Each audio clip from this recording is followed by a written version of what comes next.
नमस्कार दोस्तों, आप सभी का एक बार फिर से स्वागत है गुरुकुल एजुकेशन क्लासेस पर। दोस्तों, आज हम रीजनिंग करने वाले हैं। रीजनिंग में हमारा आज का वेरी इंटरेस्टिंग टॉपिक रहेगा कैलेंडर।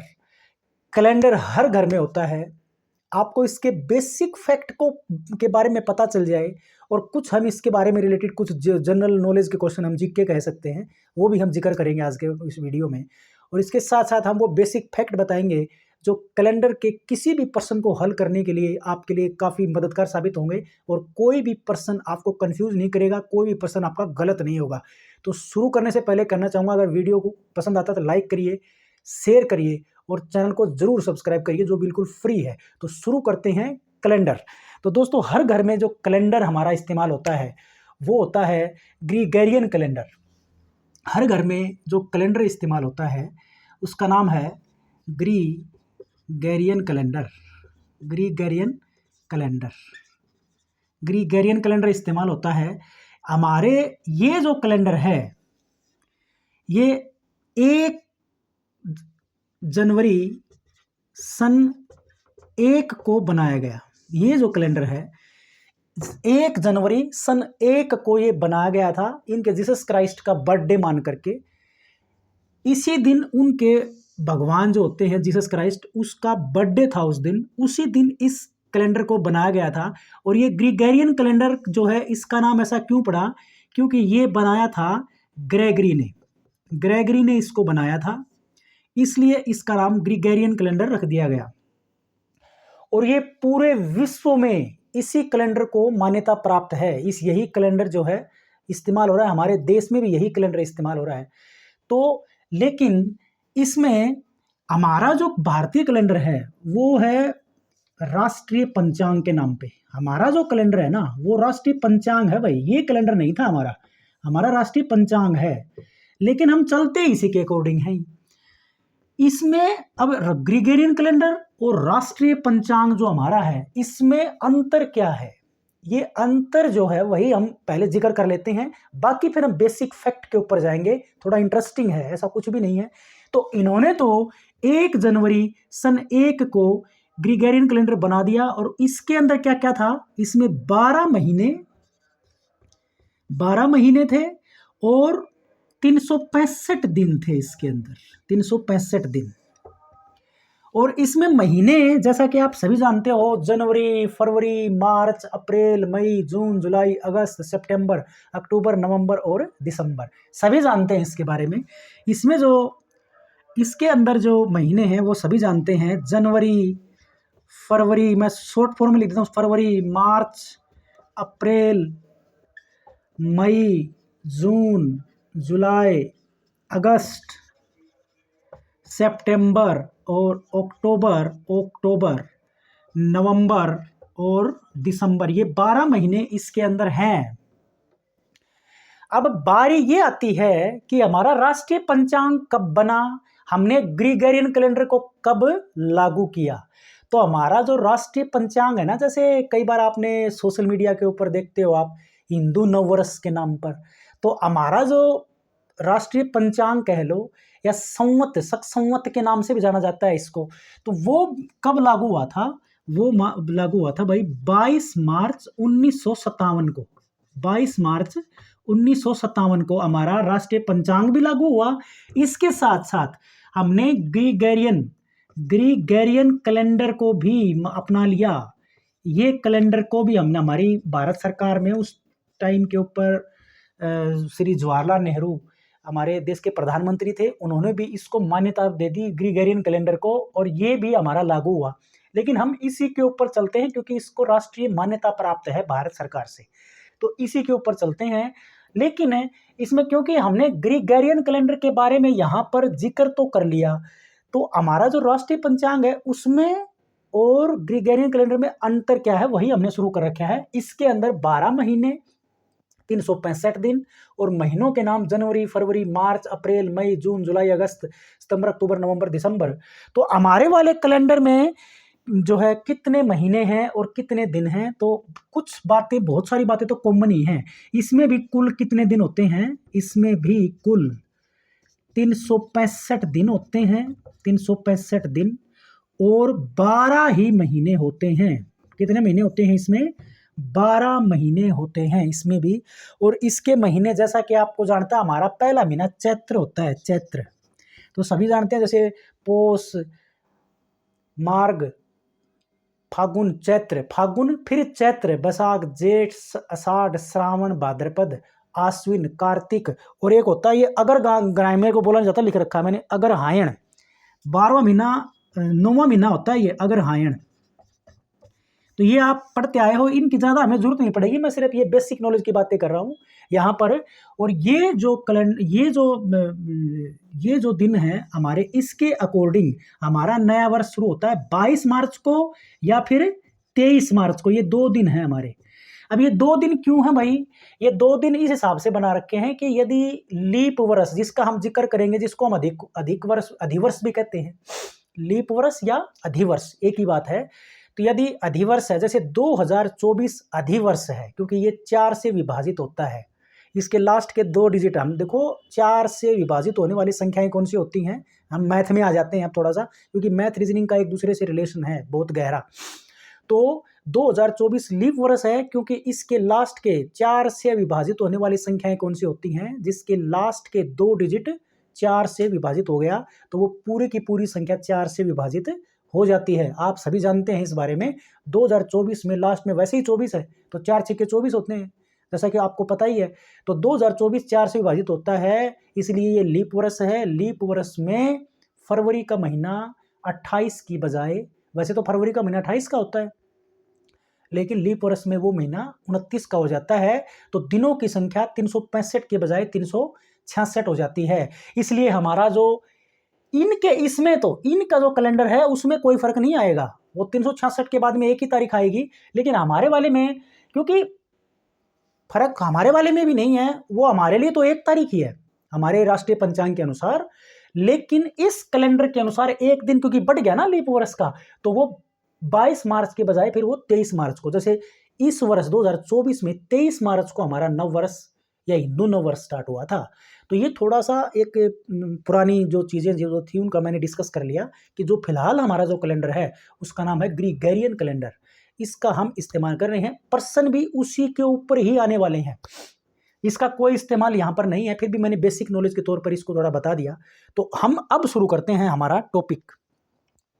ये कुछ बेसिक फैक्ट थे, और ये भी आप हो सकता है किसी करंट उसमें जनरल नॉलेज के पर्सन में ये आ सकता है कि हमारा हिंदू नववर्ष कब स्टार्ट होता है और हमने इसका अधिग्रहण कब किया, या फिर ये कह लो कि हमने इसको कब से इसको मानना शुरू किया, ग्रीगोरियन को और हमारा राष्ट्रीय पंचांग को। तो दोनों की डेट सेम है, 22 मार्च 1957। तो ये दोनों की डेट थी। अब हम शुरू करेंगे हमारा जो बेसिक है, जो हमें इसकी बार बार आवश्यकता पड़ेगी, वो चीज़ें, उन चीज़ों के बारे में डिस्कशन यहाँ पर आप आसानी से सारे प्रश्नों को आसानी से हल कर दोगे। तो देखो, जैसे मैं एक प्रश्न दे रखा है इसने कि यदि 29 जुलाई को मंगलवार है तो 2 जुलाई को क्या वार था, या पीछे का पूछे या फिर आगे का। जैसे आज क्या है, सोमवार है, तो वो कहे कि आज, जैसे उदाहरण के लिए 30 तारीख है, तो 30 तारीख को आज सोमवार है, तो 2 मतलब आज अभी दिसंबर चल रहा है ना, 30 दिसंबर को सोमवार है, तो कहे कि 2 दिसंबर को क्या वार था। तो देखो, वैसे तो हम अंदाजे से बता देंगे, हम एकदम से जाकर के कैलेंडर में देख के बता देते हैं, लेकिन पेपर में नहीं बताने देते ना, तो कैलकुलेशन मस्ट है उसके लिए, और बिल्कुल सिंपल कैलकुलेशन। उसके लिए देखिए, वीडियो को कंप्लीट देखिए, तभी आपको जो है समझ में आएगा। तो जैसे देखो, हमारा जो वर्ष होते हैं, जिसको हम जिक्र ग्रीगोरियन कैलेंडर के अकॉर्डिंग हमारा जो वर्ष होता है, वो वर्ष होते हैं 2 तरह के। वर्ष जो होते हैं 2 तरह के होते हैं। एक तो होता है साधारण वर्ष, साधारण वर्ष, वर्ष 2 तरह के होते हैं। और दूसरा क्या होता है भाई, लीप वर्ष, लीप वर्ष। और एक होता है तीसरा, शताब्दी लीप वर्ष, शताब्दी लीप वर्ष। तो इनके बारे में पहले हम डिटेल से डिस्कस करेंगे, उसके बाद हम प्रश्नों को हल करेंगे। हमारा वीडियो उसी के ऊपर ही है। साधारण वर्ष क्या होता है, देखो पहले हम जिक्र कर लेते हैं साधारण वर्ष के ऊपर। साधारण वर्ष में 365 दिन होते हैं भाई, 365 दिन। अब सभी को पता है कि हर वर्ष 12 महीने, कोई भी साल हो, चाहे साधारण वर्ष हो, चाहे लीप वर्ष हो, या फिर शताब्दी लीप वर्ष हो, सभी में 12 महीने ही होंगे। ये तो एक कॉमन चीज है, सभी में 12 महीने होते हैं।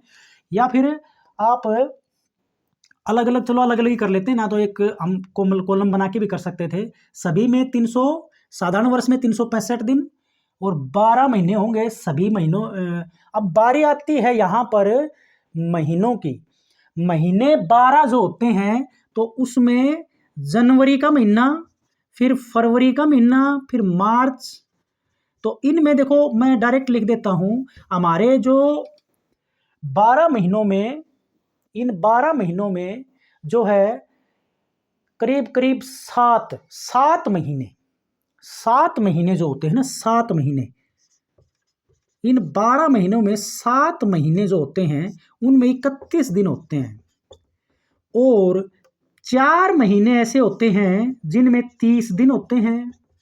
और एक महीना ऐसा होता है जिसमें 28 दिन होते हैं। साधारण वर्ष की बात कर रहा हूं मैं। ये क्या है, साधारण वर्ष। तो ये 7 महीने में 31 दिन, 4 महीने में 30 दिन और एक महीने में 28 दिन। आप या तो इसको रट लो, या फिर जैसे भी है आप याद करना कह लो, रट लो कह लो, एक ही बात है। लेकिन यदि देखो मेरे ये हाथ आप देख रहे हो, आप इन हाथों को ऐसे टच कराते हैं ना, ऐसे, तो इन हाथों को ऐसे टच कराते हैं तो ये हड्डी उभरी हुई है, ये यहाँ पर एक खड्डा सा बना हुआ है, फिर हमारी उंगली की हड्डी है, फिर खड्डा बना हुआ है, फिर ये उंगली की हड्डी, फिर ये खड्डा बना हुआ है। तो इनको आप जोड़ते हो ना, आपस में इनको जोड़ोगे आप, तो ये 12 बनेंगे। तो जब इनमें आपस में जोड़ोगे तो पहला महीना उभरा हुआ, देखो पहली हड्डी हमारी उंगली की है वो उभरी हुई है, आप दोनों हाथों को ऐसे जोड़ के देख सकते हो। तो पहली हड्डी उभरी हुई है, तो जो हड्डी उभरी हुई है वो उसमें 31 दिन है। और जो नीचे खड्डा बना हुआ हड्डी के बाद में, ये इसमें 30 दिन या फिर 28 दिन होंगे। अब क्योंकि आपको तो पता ही है फरवरी का महीना ही ऐसा होता है जिसमें 28 या फिर 29 दिन होते हैं। तो पहला महीना 31 का आता है जनवरी, फिर खड्डा आया, इसका मतलब 28 या फिर 29 का होगा। साधारण वर्ष 28 का, क्योंकि हम साधारण वर्ष का जिक्र कर रहे हैं, तो उसमें 28 का महीना होगा। तो तीसरा महीना फिर ये हड्डी उभरी हुई है, ये होगा मार्च जो है 31 का, फिर अप्रैल 30 का, फिर अप्रैल 30 का, फिर मई 31 का, फिर जून 30 का, फिर जुलाई में फिर उभरी हुई है जुलाई। और फिर ये देखो ये हाथ ऐसे जुड़ेगा तो दोनों हड्डियां ऊपर उंगलियों की उठी हुई हैं, तो जुलाई और अगस्त 31 के, जुलाई और अगस्त लगातार 2 महीने 31 के आगे, जुलाई और अगस्त। फिर सितंबर 30 का, अक्टूबर 31 का, फिर नवंबर 30 का, और दिसंबर फिलहाल जो चल रहा है ये कितने का हो जाएगा, 31 का। तो ये बात आपको क्लियर हो गई होगी। अब इसके अंदर याद रखने वाली बातें क्या हैं, 7 महीने वाली बात, 4 महीने वाली बात और 1 महीने वाली बात। 7 महीने 31 दिन के होते हैं, इसके 4 महीने 30 दिन के होते हैं, इसका 1 महीना 28 दिन का होता है। तो ये बात याद रखने वाली बात है। तो इसमें एक चीज़ बात याद रखने वाली ये है कि इसमें अगर 365 दिन हैं तो इसमें 52 सप्ताह बनेंगे, 52 सप्ताह, और 1 दिन अतिरिक्त होगा। इससे हमें क्या पता चलता है, इससे हमें ये पता चलता है कि हर 8वां दिन सेम आता है भाई, हर 8वां दिन। यदि उदाहरण के लिए यदि आज सोमवार है तो 8वें दिन सोमवार आएगा, मतलब एक दिन हफ्ते से 1 दिन फालतू। तो यहां पर 1 दिन फालतू है, इसका मतलब ये हुआ कि यहां पर जिस दिन से ये साल स्टार्ट हुआ, उदाहरण के लिए साल अगर मंगलवार से स्टार्ट हुआ, अगर साल मंगलवार से स्टार्ट हुआ तो साधारण वर्ष मंगलवार पर ही खत्म होगा भाई। अंतिम दिन यानी कि 31 दिसंबर को, अगर 1 जनवरी को मंगलवार था, किसी साधारण वर्ष की बात कर रहा हूं मैं, किसी साधारण वर्ष में अगर 1 जनवरी को मंगलवार था तो उसका 31 दिसंबर जो उसका अंतिम दिन है वो भी मंगलवार ही होगा। क्यों होगा?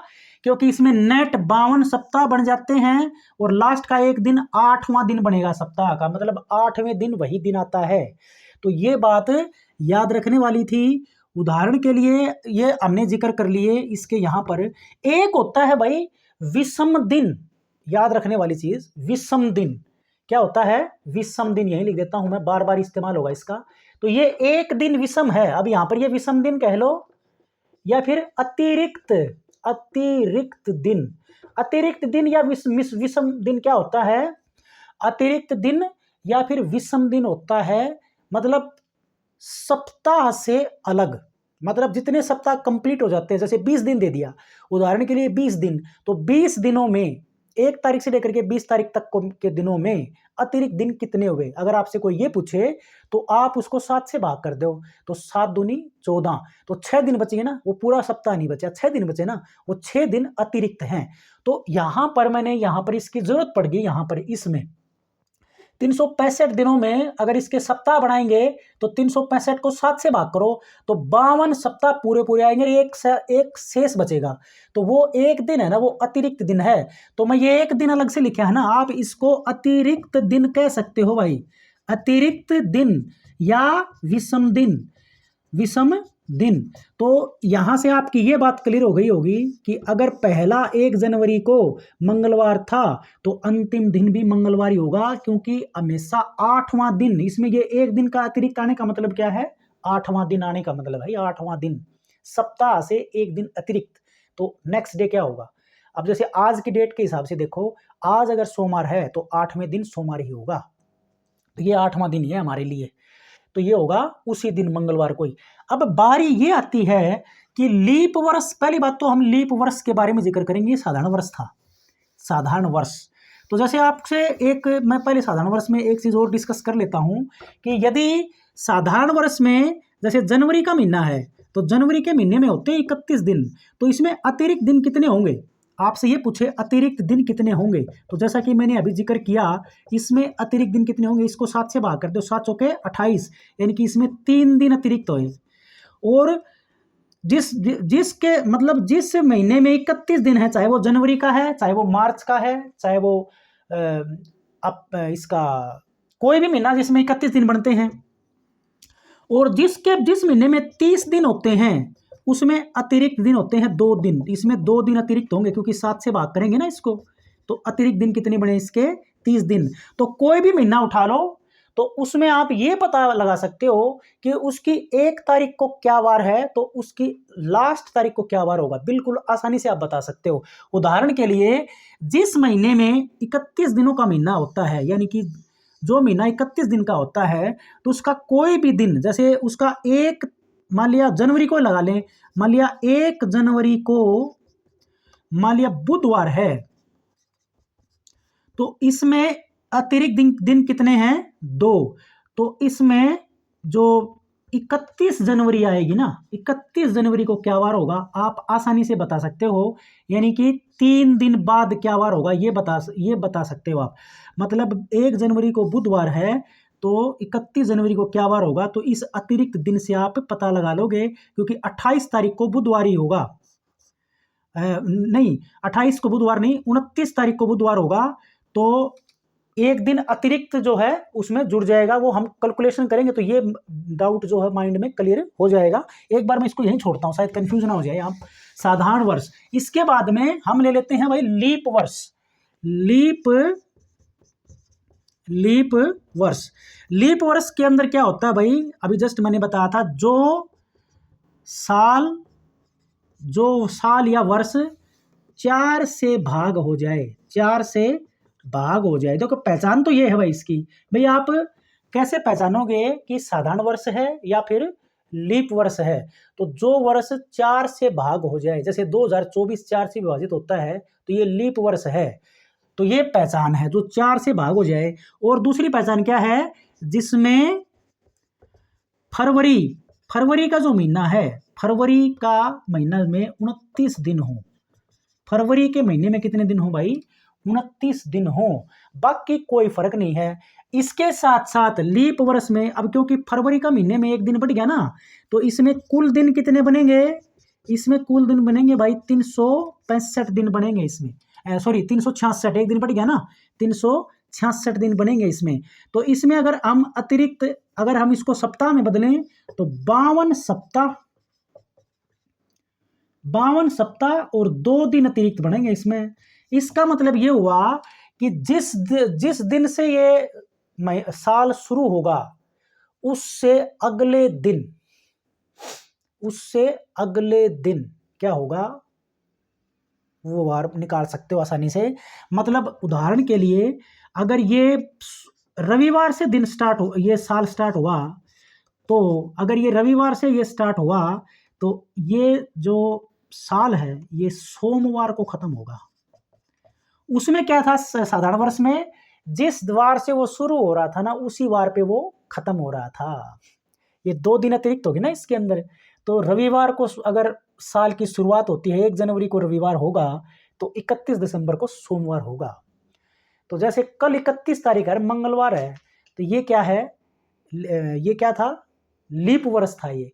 तो कल मंगलवार है ना, तो ये साल सोमवार से स्टार्ट हुआ था, एक दिन नेक्स्ट बढ़ जाएगा उसका, क्योंकि सप्ताह में 2 दिन बढ़े ना इसके अंदर, तो 2 दिन बढ़े, इसका मतलब आप क्लियर हो गए अभी माइंड में, हम प्रश्न करेंगे हमारे माइंड में बिल्कुल क्लियर हो जाएगी। तो ये बात जो है याद आपको रखनी चाहिए। इसके बाद में हम चलते हैं हमारी, हाँ एक बच गया था ना इसमें, ये शताब्दी लीप वर्ष। उसके बाद में हम कुछ प्रश्नों के हल करेंगे। शताब्दी लीप वर्ष क्या होता है भाई? शताब्दी लीप वर्ष वो होता है भाई, वो वर्ष जो 400 से विभाजित हो जाए, 400 से विभाजित हो जाए। इससे आप क्या समझते हो? विभाजित हो जाए, और जो जो जो लीप वर्ष, जो वर्ष 400 से विभाजित होगा वो लीप भी होगा, लीप वर्ष होगा वो, लीप वर्ष भी होगा वो, और 400 से विभाजित भी। जो 400 से विभाजित होगा वो लीप वर्ष भी तो होगा, क्योंकि वो 4 से विभाजित भी होगा। जैसे उदाहरण के लिए 2020 शताब्दी लीप वर्ष है, शताब्दी लीप वर्ष, क्योंकि ये 400 से भाग जाता है। अब क्योंकि ये 400 से भाग जाता है, तो 400 से भाग होने वाली संख्या अब कब आएगी? 400 वर्ष के बाद 2400 आएगी। अब 2400, 400 वर्ष बाद, हम होंगे भी नहीं उस टाइम पर, तो 2400। अब और 2000 से पहले कब थी? 1600 थी, 1600 थी, जो 400 से विभाजित हो रही थी। तो इससे पहले शताब्दी 2000, सन 2000 से पहले शताब्दी लीप वर्ष कब आया था? 400 वर्ष पहले, यानी कि 1600 ईस्वी में आया था। और इसको लीप वर्ष क्यों कहते हैं आपको समझ में आएगा, क्योंकि 1600 लगा लो, चाहे 2000 लगा लो, या फिर आगे जो 2400 आएगा उसको लगा लो, 2400 भी 4 के साथ साथ 400 से भाग जाएगी, इसलिए इसको कहते हैं शताब्दी लीप वर्ष। बाकी लीप वर्ष के बारे में वो वैसे शताब्दी लिख दिया ना, उसको शताब्दी मतलब 4 शताब्दी के बाद आएगा वो, या 4 सदी के बाद आएगा। तो ये बातें जो है याद रखने वाली थी।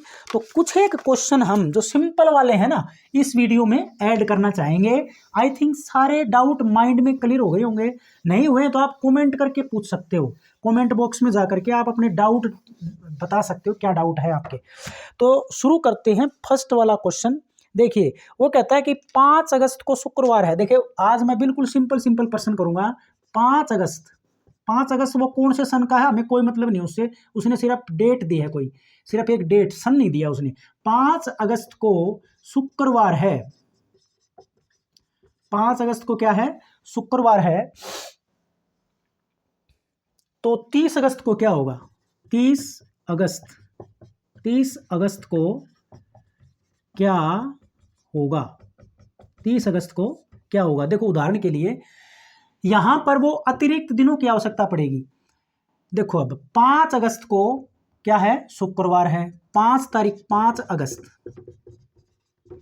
को क्या है? शुक्रवार है। वो कहता है 30 अगस्त को, तो आगे कितने दिन बच गए? क्योंकि अगस्त का महीना, जुलाई और अगस्त का महीने दोनों जो होते हैं ना 31 के होते हैं, तो आगे दिन बच गए 26 दिन बच गए ना, 26 दिन के बाद। लेकिन 31 का होता है, लेकिन बोलता है 30 अगस्त, तो ये 25 दिन ही बचे, मतलब 25वें दिन पूछ रखा है उसने। तो ये जो 25 है ना, इस 25 दिन को 7 से भाग करो, मतलब इसको सप्ताह में चेंज करना है आपको। सप्ताह में चेंज करेंगे ना तो 25/7 आएगा ये। 7 तिया 21, 3 सप्ताह पूरे हो गए, 3 सप्ताह हैं, और 7 तिया 21 के बाद में बचेगा 4 दिन।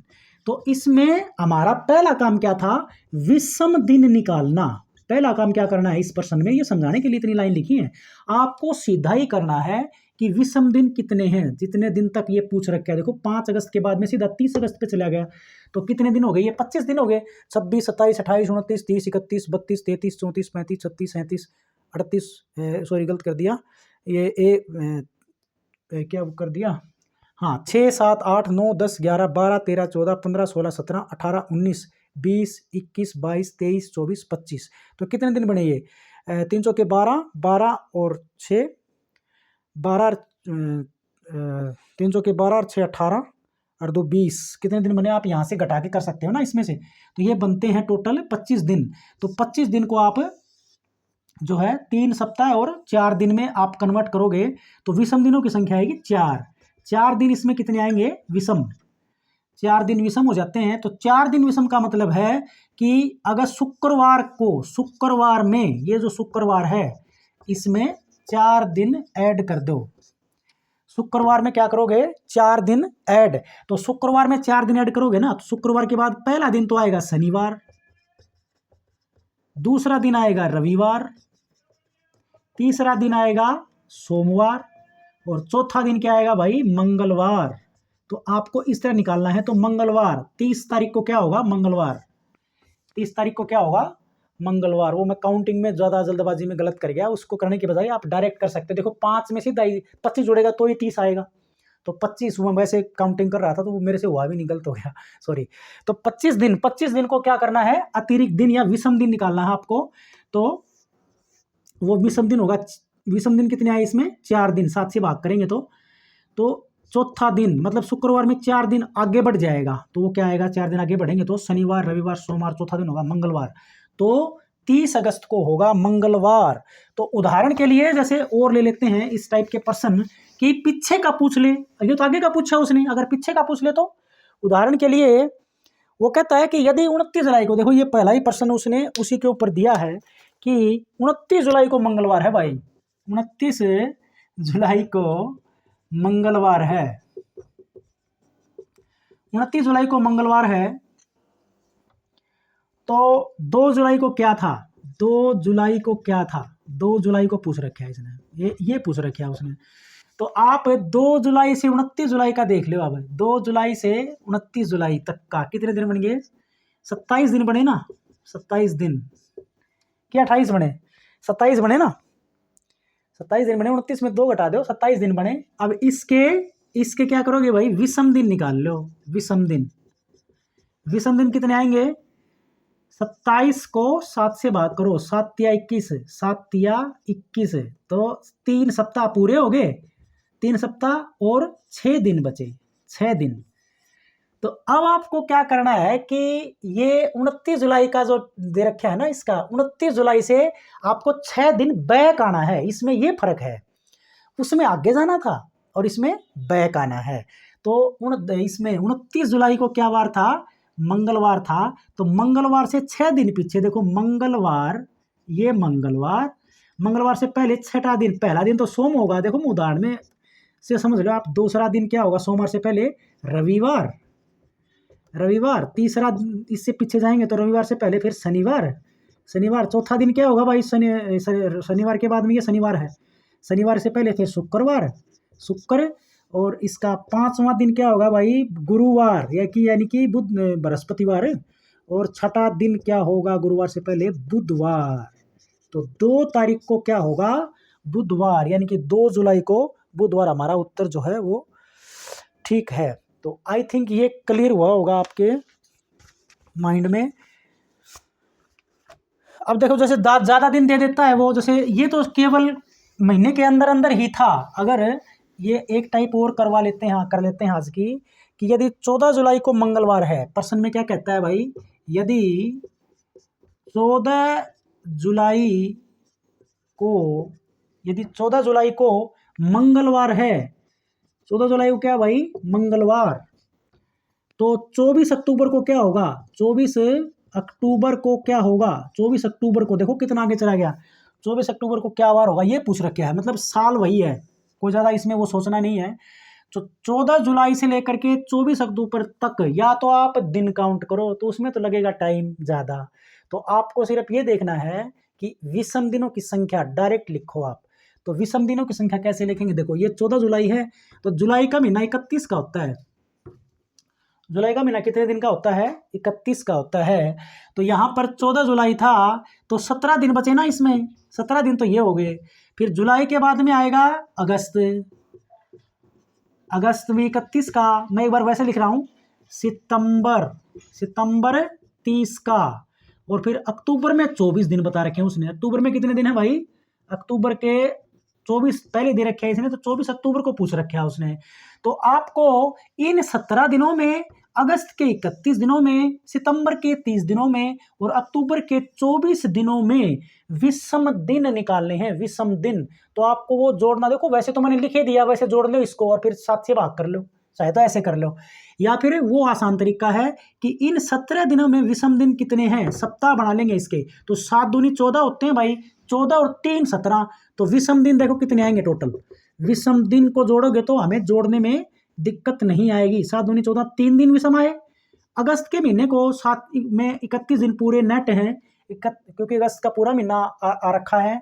31 को आप 7 से भाग करोगे, 7 चौक 28, इसमें 3 दिन, जैसा कि हमने बेसिक नॉलेज में भी जिक्र किया था कि 31 के महीने में 3 दिन अतिरिक्त होते हैं। क्यों होते हैं, उसमें 4 पूरे सप्ताह हो जाते हैं, 3 दिन अतिरिक्त बचेंगे, वही है हमारे विषम या अतिरिक्त दिन। ऐसे 30 वाले में 2 बढ़ेंगे, क्योंकि 7 चौक 28 होते हैं भाई, 2 बचेगा। और इसमें देखो 7 या 21, ये 3 दिन विषम इसके हुए, तो इनको जोड़ दो, 3 3 6, 3 9 और 2 11 दिन बने। अब ये 7 से बड़ा है तो इसका भी सप्ताह बना लो, इसका फिर से विषम दिन निकाल लो, 7 एकम 7, तो विषम दिन आए, टोटल विषम दिन कितने आए, इसको 7 से भाग करेंगे तो 4 दिन, 4 दिन विषम आए। अब ये क्या करना है, ये 14 जुलाई था, आपको 24 अक्टूबर का निकालना है ना, तो इस दिन क्या वार था, मंगलवार, मंगलवार में 4 दिन जोड़ दो। मंगलवार में क्या करना है, 4 दिन जोड़ेंगे, तो पहला दिन बुधवार, फिर बृहस्पतिवार दूसरा, फिर शुक्रवार तीसरा, शनिवार होगा, शनिवार चौथा दिन, तो शनिवार होगा भाई इस दिन, शनिवार, यानी कि 24 अक्टूबर को, 24 अक्टूबर को क्या होगा, शनिवार होगा। देख लेता हूँ उत्तर इसका क्या है, हाँ शनिवार होगा। अगर इसी टाइप का एक पर्सन है जिसमें डेट को बैक कर दिया जाए, जैसे उस वाले पर्सन में थी ना, महीने में, केवल महीने में था वो, इसमें 1 महीने से ज़्यादा का समय दे दिया। कहता है पर्सन में यदि 15 दिसंबर को शनिवार है, यदि 15 दिसंबर को अगर शनिवार है, 15 दिसंबर को क्या है भाई, शनिवार, तो 14 सितंबर को क्या था, वो कहता है 14 सितंबर को क्या था, 14 सितंबर का निकालना है भाई, 14 सितंबर, फ्लैशिंग ना हो रही हो तो दिख नहीं रहा हो तो 14 सितंबर को क्या था ये निकालना है। तो आपको ये 15 दिसंबर को शनिवार दे रखे है ना, तो आपको 14 सितंबर से 15 दिसंबर तक के अतिरिक्त दिन निकालने पड़ेंगे। तो उदाहरण के लिए 14 सितंबर को पूछ रखा है उसने, तो 14 सितंबर से लेकर के आगे सितंबर के महीने में बचेंगे 16 दिन, क्योंकि सितंबर 30 का महीना होता है, तो ये तो बनेंगे 16 दिन। इसमें 16 दिनों में से बताना है, क्या था, 16 दिसंबर ही था, हाँ ठीक है, 14 सितंबर को पूछ रखा है ना उसने, तो ये 14 सितंबर से सितंबर के महीने में 16 दिन बचेंगे। फिर उसके बाद में अक्टूबर का महीना 31 का, फिर उसके बाद में अक्टूबर के बाद में नवंबर 30 का, और दिसंबर का महीना 15 है, इसमें 15 ही दिन हैं टोटल। तो इसमें तो अतिरिक्त दिन बने 2, इसमें बने 3, इसमें बने 2, इसमें दिन बने 1, इनको जोड़ लो, 2 और 3 5, 2 7 और 1 8, तो 8 को फिर 8 क्या आया है हमारा जोड़, ये भी 7 दिन से ज़्यादा, तो इसमें भी अतिरिक्त दिन फिर निकाल लो, अतिरिक्त अतिरिक्त दिन बनेगा, इसमें भी एक अतिरिक्त दिन बन गया। तो इसका मतलब ये हुआ आपको बैक जाना पड़ेगा। किससे? 14 दिसंबर को शनिवार था तो एक दिन बैक जाएंगे, क्योंकि बैक डेट का पूछ रखा है ना, इसलिए हमें बैक जाना पड़ेगा। तो 14 दिसंबर को शनिवार था तो एक दिन अतिरिक्त आया, एक दिन को घटा देंगे, तो शनिवार से पहले वाला दिन शुक्रवार, तो 14 सितंबर को शुक्रवार होगा। तो ये था हमारा आज का छोटा सा बेसिक बताया मैंने इससे रिलेटेड, जिसमें सनों की बारी होगी। 15 अगस्त को 1947 को शुक्रवार था, तो 15 अगस्त 2024 को क्या वार था, या 15 अगस्त 2020 को क्या वार था। इस तरह के और भी टिपिकल पर्सन जिनमें हमें थोड़ी दिक्कत आती है, तो वो बिल्कुल भी मुश्किल नहीं आने वाली है, आप जुड़े रहिएगा। इसलिए वीडियो को कंप्लीट कर रहा हूँ मैं। नेक्स्ट वीडियो हम डालेंगे इसका, उन्हीं प्रश्नों के ऊपर। आशा करता हूँ ये वीडियो पसंद आया होगा, तो ज़रूर लाइक करिए, शेयर करिए और चैनल को ज़रूर सब्सक्राइब करिए, बिल्कुल फ्री है।